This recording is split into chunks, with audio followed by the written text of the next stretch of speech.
Welcome to Zen in a Moment, episode 29 with Zen Cryer-DeBrook. All right, so oftentimes we will collapse mental fear with physical fear. So what happens is a thought will cross your mind and you will have a fear about it.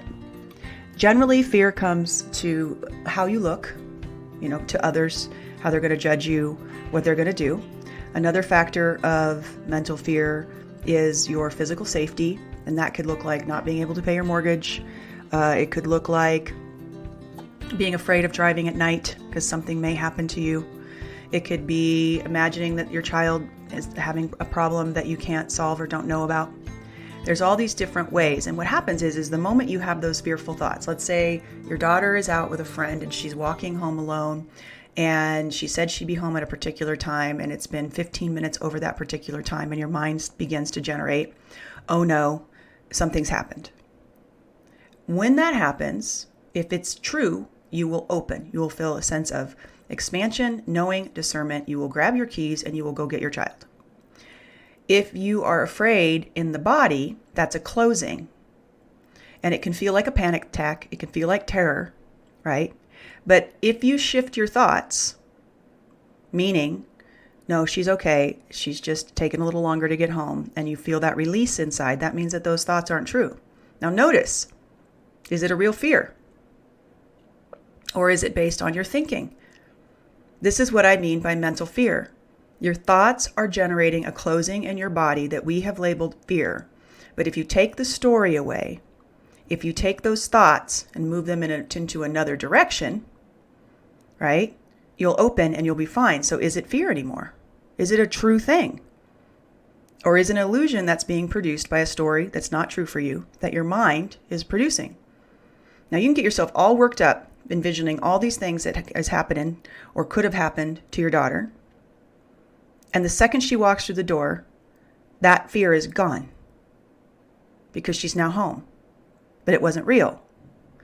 Now, the truth of the matter is that when there's a real fear, it's opening.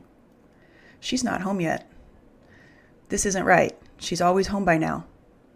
I think there's something wrong. I need to go check this out.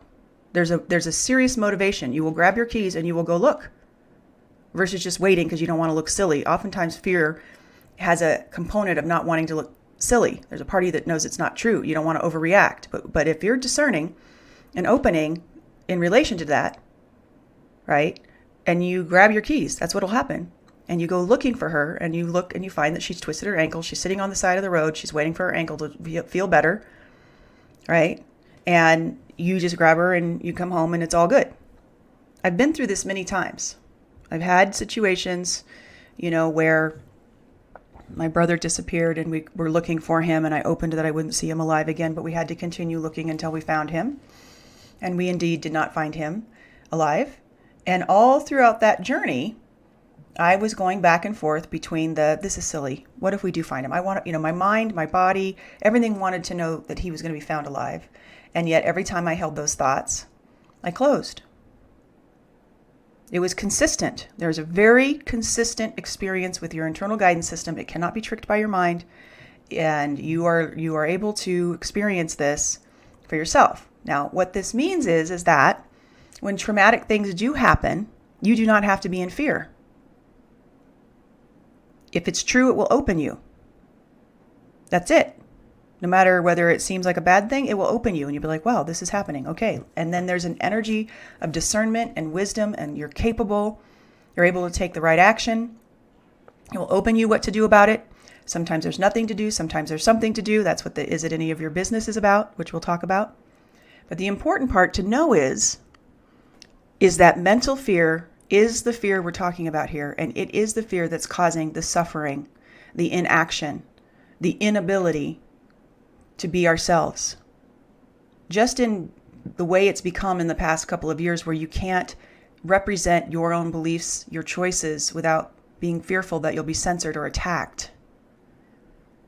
Not willing to say whether you're vaccinated or unvaccinated, not being comfortable because you're afraid of what you think about our political system, or maybe your views are changing or they're becoming more solid, and not being able to say those things because you don't know who you're talking to. That mental fear is, I don't want to be isolated. I don't want to be judged. I don't want to be in conflict. I don't want to, be criticized, persecuted for what I'm feeling and what's right for me. That is all mental fear. And you can use your IGS. It will open you not to talk to somebody and share your beliefs, or it can open you to share your beliefs. And either way, it's a fear-free experience. It's discernment. You're discerning, and that's what's important. That's where we need to move to, is out of fear and into discernment. All right? So think about it today. Think about some of the mental fear you have. Little tiny things. I've had people tell me before, I don't have any stress. And I'm like, really? No stress around how your kids are doing? No stress around your in-laws? No stress around your health? No stress around finances? No stress around your garden not getting enough water? All these worries and concerns and anxiety, they look at big stress as if they're like a high-paid court attorney. And that's not what we're talking about here. We're talking about fear, which is always stress, shows up as stress.